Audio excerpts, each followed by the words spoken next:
the SABS uses technical expertise in the industry. So they don't have it within, they rely on industry itself to provide that expertise.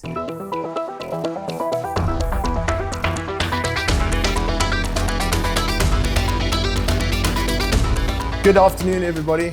I'm Hilton Turner from the FDIA. As we are marketing the FDIA and uplifting the industry, or the industry more so as a whole, we'd like to start using a whole range of videos just to more educate the end user, get relevant specialists of the industry involved, and allow everybody to understand what we're talking about when we talk about standards, compliancy, and what is required of both installation companies as well as the end user liability should there be a fire. So for the first video, we are sitting with Laura Swart, who I'm sure most of you already know.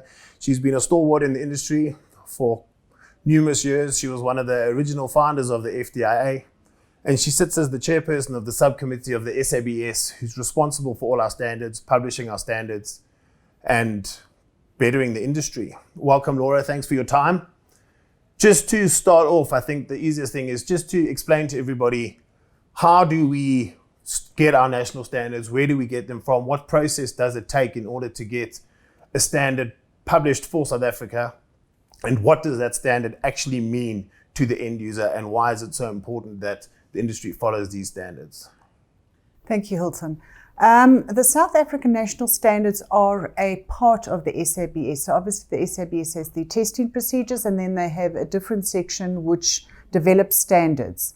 In the Standard Development Organization, they've got different tiers for every industry. We fall under the fire safety industry tier, and then the tier below that is for fixed fire systems, where the FDIA comes into the picture. So the process to get a standard into place, you've got three options. The one would be either to take an international standard and adopt it in its entirety, as we do with a lot of the ISO standards. They are very well accepted in the industry and worldwide.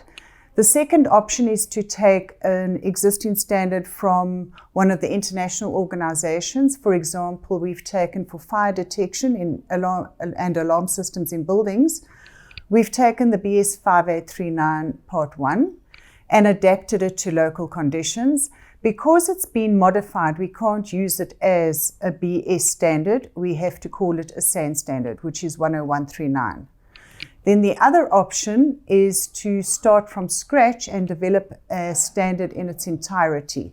That is a far more cumbersome option, and very often it never gets to fruition because it's a good idea at the time until people realize that writing a standard is not a 5-minute job, and the people involved they all have their own jobs.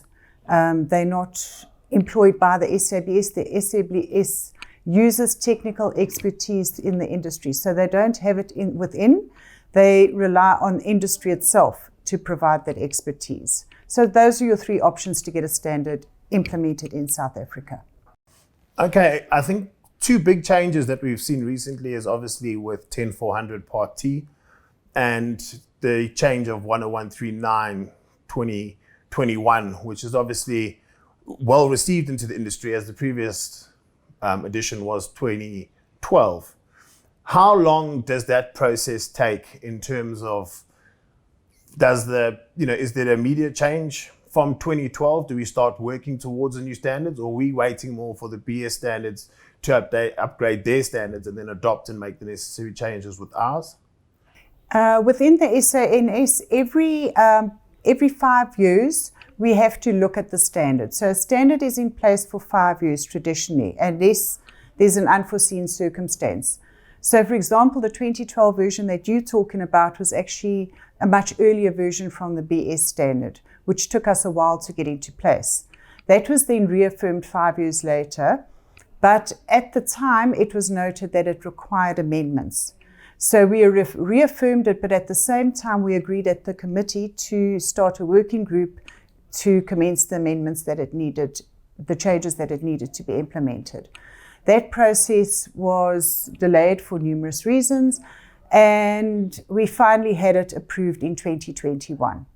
So traditionally standards are in place for 5 years and then either have to be reaffirmed or be amended.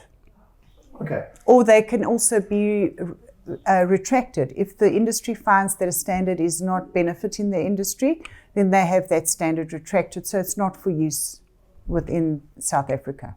Okay. My next question could be a contentious issue with regarding the standard, the SANS 322 standard, and considering that there's a worldwide pandemic, specifically, every country and every isolation, and we have a big drive towards protecting our healthcare sector in order to prevent overload of COVID patients and stuff like that. And I think it's quite relevant that that standard be looked at, as that standard is now in excess of 15 years old, possibly longer, I believe, and I'm not sure how many hospitals actually even comply to that standard. In your opinion, and with regards to the healthcare sector, people need to understand, and what would you say in terms of liability to hospitals not following standards? Where does the liability fall? How much are they driven towards, specifically on the fire detection side, which is what we're discussing now, but in terms of the fire industry as a whole, we're all aware that there's been a few fires with government hospitals that has caused setbacks. There's talk of Joburg, Jane being unstructurally unstable. So I think for the healthcare sector of the country, I think for them to understand the importance of it, what would you need from the industry? How can we assist? How can the healthcare sector assist? And what would you say the best step forward is to updating the standard, to make it more efficient, to look after the healthcare workers, the people working within the hospital, and more importantly, the patients? Well, I think one of the problems is the specific standard for hospital fire detection is not well known. So while 10139 for fire detection in buildings is written into the National Building Regulation document, well, it's actually a guideline to the National Building Regulation document, which is your SANS 10400 Part T. In there, I don't believe that it's referenced sufficiently. The fire departments are not aware of it. The hospital themselves are not aware that there is a standard specific to fire detection for hospitals. Reason being, in those facilities, you are dealing with patients that are not necessarily mobile. So in an evacuation situation, they can't assist themselves. And the facility itself is a critical facility. It's got healthcare workers, which we can't afford to lose. And as you rightly mentioned, there's been 2 quite serious fires. The one ended up in a loss of life, which is really unacceptable. SANS 322 is actually not a very big standard. They rely heavily on the 10139, but there are specific criteria to evacuation and fire detection in hospitals and alarm systems, because you are dealing with patients that are not necessarily fully functional. So it changes. You have to change the decibel warnings of certain things. You have to make things more visible as far as your visual indicators are concerned, etc. And the requirements for the detection change slightly. So I think it's very important for the industry to go out there and educate the hospitals themselves. Get hold of the administrator, the person in charge, the person who will be held accountable if it's not in line with the standards, and take it from there. And then there would need to be a full inspection of the facility based on those standards. At the moment, we're busy looking at revamping that standard. It took, as you say, it's in excess of 15 years it's been in place. And it's one of those standards that, because it wasn't in the forefront, it's only become in the forefront now with the health issues that we're experiencing. It was kind of forgotten about. It's now right up there in the front. In fact, the SABS is fast-tracking the process to have it re-looked at and to have it amended as quickly as possible. And then that standard must be used going forward. I think that's good news, having read about the fires and recently spoken to a doctor with regards to the evacuation plans of certain hospitals. I would nearly be quite reluctant to be booked into one of these hospitals, knowing that in the event of a fire, you're not sure how they're going to get you out. So that's good news. And I think as the fire detection, as everyone knows, we've changed our name from the Fire Detection Installers Association to the Industry Association. So we're definitely trying to reach out to a much wider much wider audience in terms of what we're trying to achieve. And we encourage as many people as we can to get involved with, educating the industry. And I think the upgrades and the changes and everything you're doing with the SABS is really reviving the industry a lot. I think for trying to launch the new name and trying to revive the FDIA, the changes of 10139 has been a really good starting point for us. And we're definitely all aboard in order to change these standards and to uplift the industry. So I think with regards to any other standards, if you can just keep us up to date with what's happening, and we'll go out of our way, or we'll just continuously market to as big an audience as we can. Hilton, thanks, and for that opportunity. In July, we have an annual meeting in July with a subcommittee, and we do have a number of members. Some of them are FDIA members that sit on that technical subcommittee. I think it's up to industry as well to let the subcommittee know which standards they are finding issues with, or where they've realized that they're falling behind, because it's not necessarily the people around the table that would know that. The people around the table form a broad base of people within South Africa. So we've got everybody from the regulatory bodies, private industry, state-owned enterprises, suppliers, installers, consulting engineers. You can't have too many people on a subcommittee, but because there are people from so many broad industries, they don't always know what needs to happen. So that gets fed back from the people directly involved with fire detection. So it's very important to have experts from the fire detection and the gas suppression industry on that technical subcommittee. Okay. Well, I believe we had quite good representation and a good mix of installers, suppliers, and that kind of stuff, which are driving it. And I think that the standards that we have made, or the changes we have made to 10139, definitely benefit the industry, and some of them are long overdue.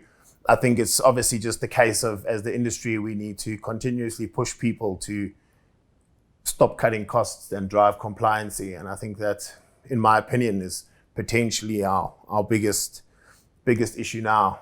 But the more we educate people, and the more we drive for compliance, and the more we drive people to understand why they need to be compliant, and the more we make the end user understand that they are liable in loss of life. Well, 100%. And the more money you save in the beginning will cost you the more in the end. That's inevitable. It's a case of, we see lots of contractors complaining about, the price to fix somebody else's job is far higher than to have just done it correctly the first time. So we are driving to get people to do things properly the first time. And, I think as the FDIA has reached 21 years, I think on behalf of all the committee members and the members, we'd like to thank you for all the efforts you've put in over numerous years. We know you've been to war for the fire industry on numerous occasions. And I think if it wasn't for the likes of yourself and Keith and a lot of other players, that this industry wouldn't be where it is now. We do understand we've got our challenges ahead, but you've set a very good platform for us to work towards. And your involvement and being here today is much appreciated. And thank you for your time, and continue to help us uplift the industry that we all work in and have grown to love, or it's just grown on us. I'm not sure. It's, they say 5 years in the industry and you never leave, but we're here now. And I think it's in everybody's best interest that we start doing things properly. Every time we see a fire reported, the first, like there was a fire in Cape Town, the first thing you assume is that it's not compliant and someone's died and it's a government building and there's going to be, nothing happening, like those 3 firefighters that died a few years back. Gets cleared up, but those are the things we're trying to prevent. And if we all work together, I believe that's what we'll achieve. And I think it's an exciting time to be in the industry. And I think with all the changes happening, it will be exciting. So thank you for your time. And we will definitely be hearing from you again soon.